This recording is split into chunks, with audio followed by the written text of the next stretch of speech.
My name's Donna Harden and I'm the Executive Director of the Dunstan Foundation, and welcome back to the afternoon session. It's, I think, going to be very informative and I think quite interesting to hear the panel speak. But my task now is to introduce our next speaker, and that's Sylvia Admans. So Sylvia is CEO of the R.E. Ross Trust in Melbourne, and she has built a reputation for herself as very innovative in the way that she assists organisations to grow and to develop. She previously founded a foundation, the Rural and Regional Renewal, in Bendigo, and she has a variety of experiences with organisations in the past, and found out this morning in the past she worked for the Commonwealth Government in Centrelink, so some very hands-on experience at the coalface with people. So it's my pleasure to introduce her, and if you could welcome her, please.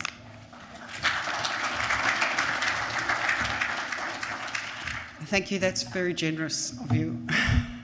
Look, thanks for inviting me across to South Australia. It's lovely to be here. The weather's no different though, I'd have to tell you. It's probably a degree or two warmer. I was originally due to follow the last speaker, and then the program changed and I was after lunch, so I think I'm very grateful that I didn't follow the last speaker, because this is sort of grounded in practice, what I'm about to talk about.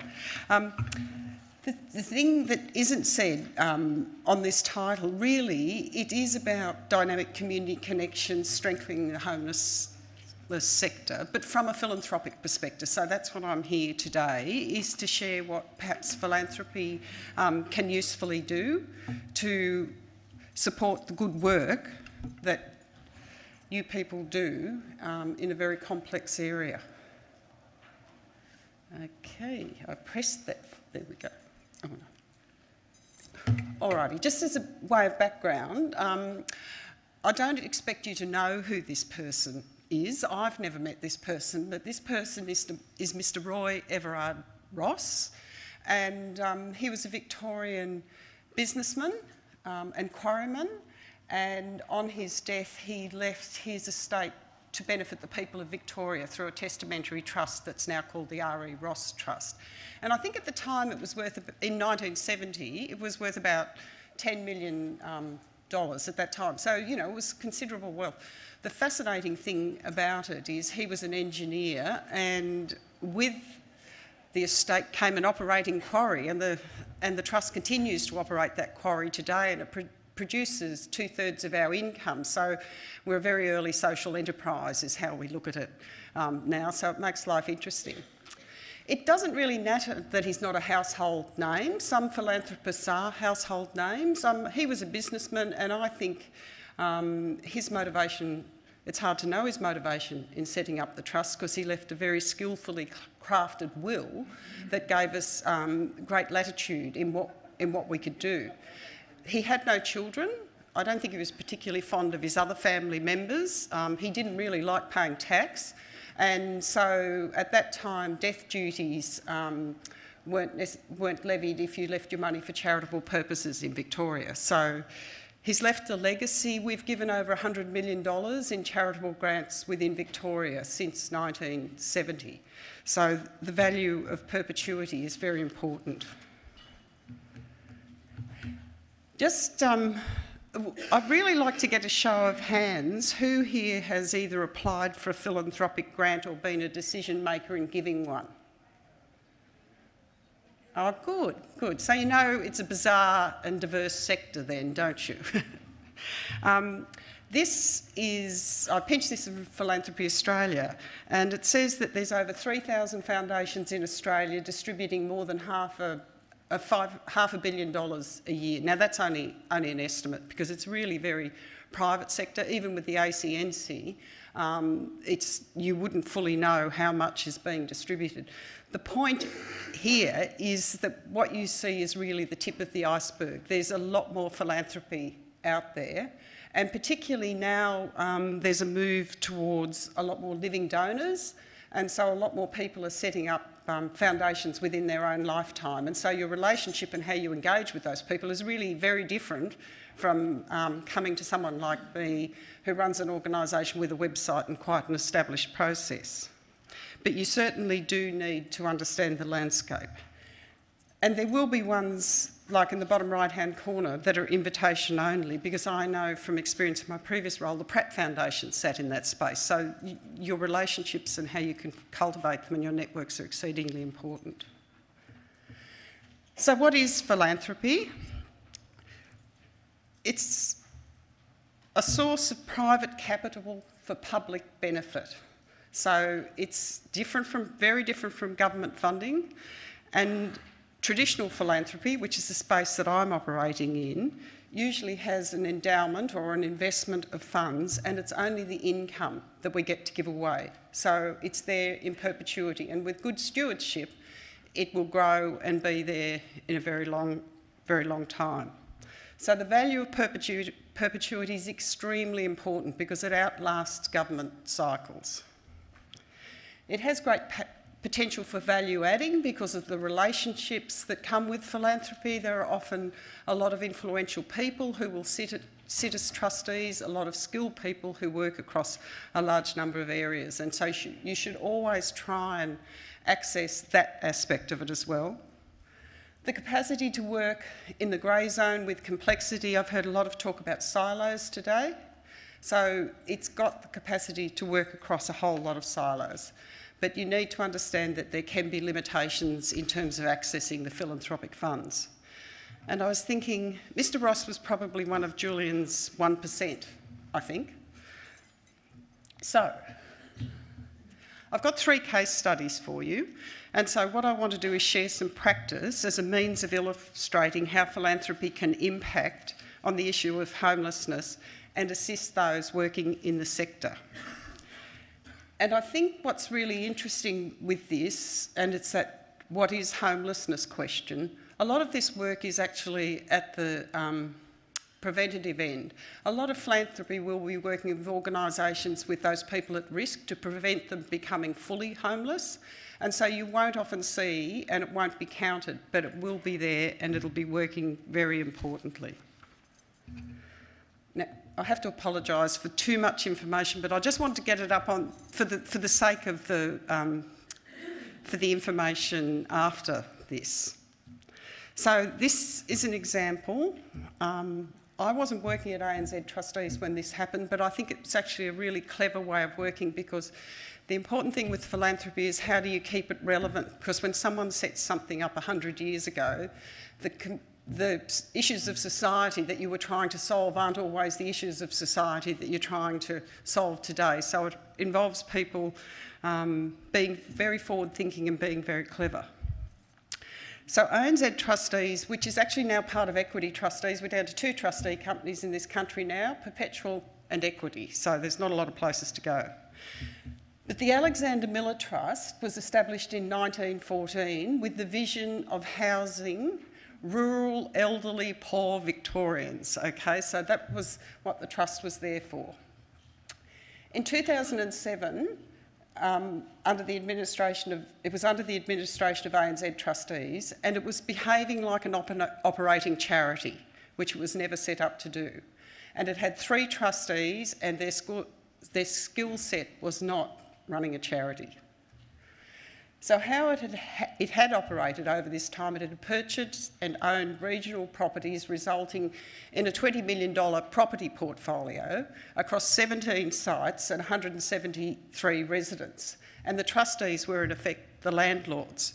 And I remember when I used to sit alongside the guy who used to administer this, he almost used to pull his hair out about, you know, how they would go about doing this. Consequently, the stock was aged. Mostly it dated from the 1920s and the 1930s, and there was a small income stream from an equities portfolio, but the rental income was barely enough to cover the maintenance. So there was a major renovation that was required not only of the properties but also of the trust to keep it relevant to contemporary conditions, but you also have to be true to the benefactor's vision, so it requires careful interpretation.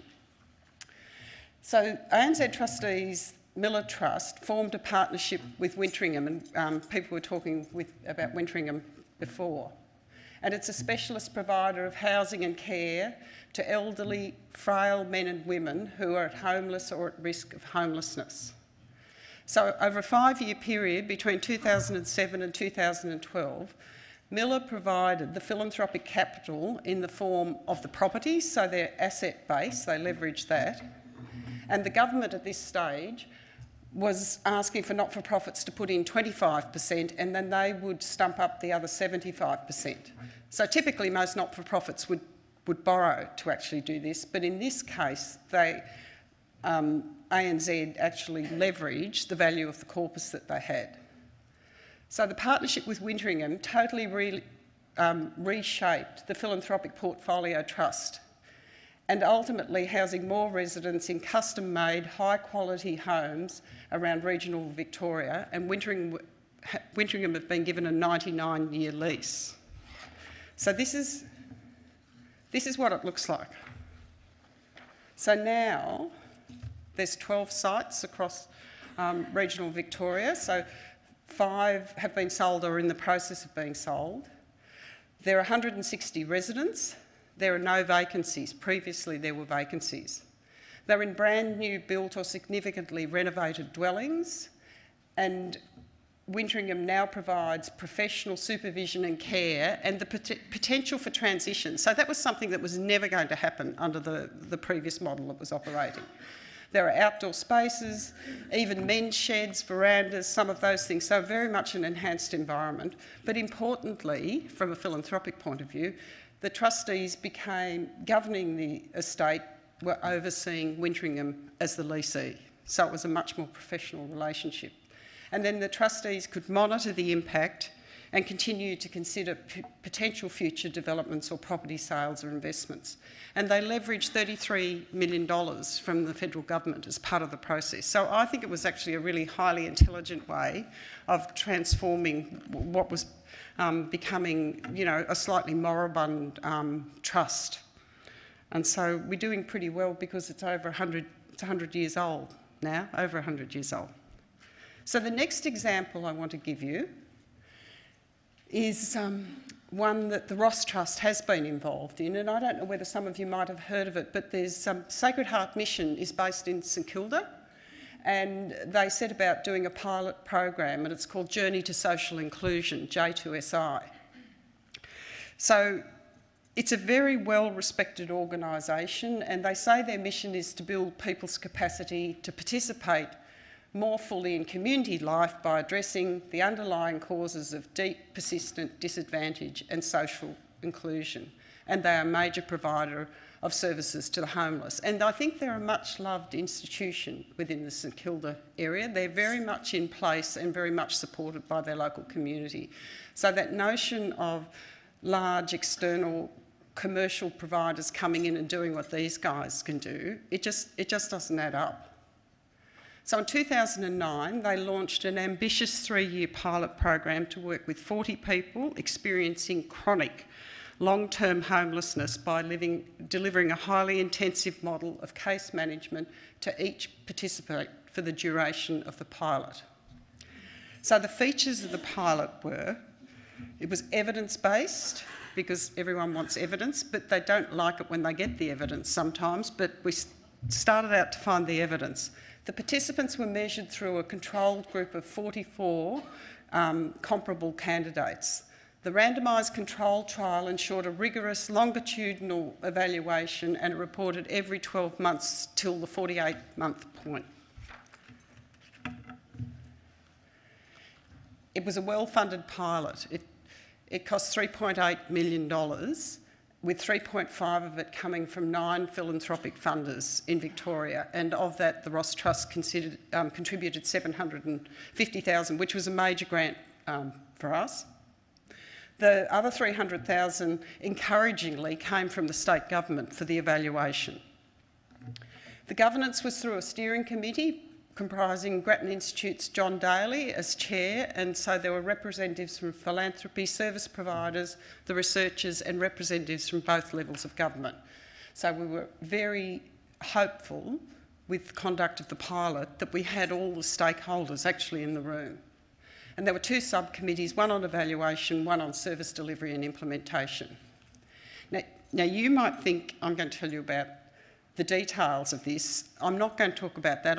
What I want to talk to you about is what philanthropy's role was in doing this. But you can, if you Google J2SI and go onto the Sacred Heart website, you will see all the reports and all the information.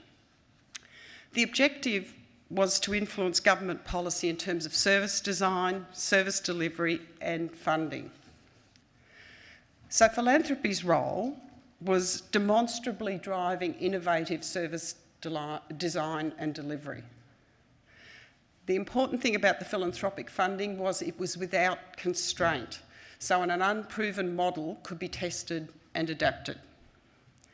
The philanthropic funding partners enhanced their understanding of the complex problems associated with homelessness, because most people in philanthropy are screaming generalists. You know, I say, I know enough to be dangerous sometimes, but you skate across a whole lot of different subject areas depending what your responsibilities are. We were active participants through the reporting and steering committee. I sat on the steering committee. It encouraged us to learn to work with other funders, because we work in silos, like everyone works in silos. We work in our own little silos as well. And there was a whole lot of value adding beyond the provision of the grant. And for us, we've had a very strong, I've got scared heart, got a strong relationship with Sacred Heart as a result of it. And government's role was really to come to the party based on the evidence. And so far, I'd have to say we've been disappointed. We've been very disappointed. We provided the evidence. The results have been encouraging. If you look at them, they'll tell you a lot of things that you probably already know, but it is all laid out there. But we're not giving up. We're continuing to track the people involved in the pilot, RMIT, so the philanthropic funders have contributed another amount of money to continue the research, so we can continue to build the evidence base for the need for intensive models of support for people who are chronically homeless. So I think it's worth knowing about, and it's worth sharing the information. Then the last example I want to give to you today is about social impact investing. And this is something our trust has done for the very first time recently. Impact investments are defined as investments that set out to achieve both positive social and environmental impact alongside a financial return, and measure the achievement of both. So for this reason, they're attractive to philanthropy, because we've got money to invest, we want social outcomes. So the Ross Trust identified that it wanted to be in this space, and we looked around and we looked around and we kept an eye on what was going on, in Victoria at least, and we identified a social enterprise which was being established by a women's housing service called the Women's Property Initiative, and they aim to provide stable, affordable housing for marginal and at-risk women and their children. And so this social enterprise was to produce a sustainable income stream from a full-service real estate business, Property Initiatives Real Estate. They were already in the property market. They are managing a large portfolio of properties, and so it made good sense, as far as I was concerned, that they weren't stepping outside their core business or their core skill sets. So what they were seeking was a $200,000 impact investment loan to purchase a rent roll, to grow the business to scale more quickly. There was extensive business modelling done through their work with Social Traders, which is a support organisation in this space, and they'd also previously had a social return on investment done from SVA as well. So the information was there. We didn't have to go away and do the due diligence. Largely had been done.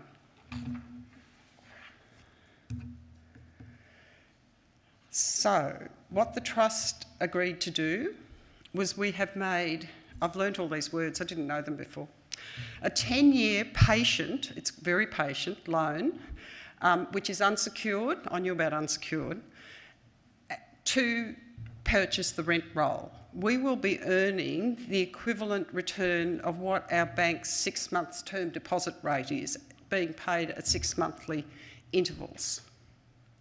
The negotiations were very interesting. We thought we'd get the money back in 5 years. They said, oh no, you have to wait 10 years. And so we went back and forward, back and forward, back and forward. But it's something that we're prepared to do.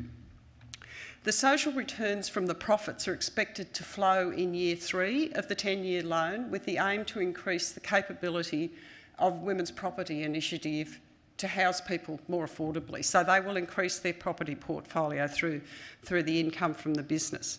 And it's interesting because it's actually consistent with how our trust runs. We've got a for-profit business that gives its net profits to us to do our work. Financing for the business is in the form of impact loans, so from social traders, from us, from grants. They've got a grant from the Alfred Felton Foundation, and they've made their own contribution. So they've raised $510,000 to get the business off the ground. It's very typical of these things that the funding source will never be from one place. You have to mix up a cocktail, and you have to have the capability of managing those relationships and the various income streams. So we're all learning by doing this. So for the trust, it enables us to use our investment funds rather than a provision of grant from income. So that $200,000 didn't come out of our annual $4 million granting budget. It came from our investment funds. So it furthers our reach to create a broader community benefit. It's unproven. It's a risk in terms of being unsecured, and it's also a risk in terms of not knowing whether the social enterprise will succeed or not. But in 2024, we'll know a whole lot more. So it's actually really important legacy work, because probably all of us who've set it up, we won't be around by the time the loan matures. So we're all going out to have drinks to celebrate having got this far next week. And they were just the 3 examples that I wanted to give you of different ways that the sector can engage with philanthropy. We are really dependent on you guys having great ideas, you know, and really being confident enough to bring them forward, and bring them forward to trusts and foundations, even when they're a kernel of an idea, to discuss it and see what's actually possible and where funds can flow from. And there's always the possibility with trusts and foundations that they can bring in other funding partners. So, you know, I'd encourage you, don't feel it's all too hard. There are friends out there who want to help and support you, and, you know, we're keen to do it. So that's it from me.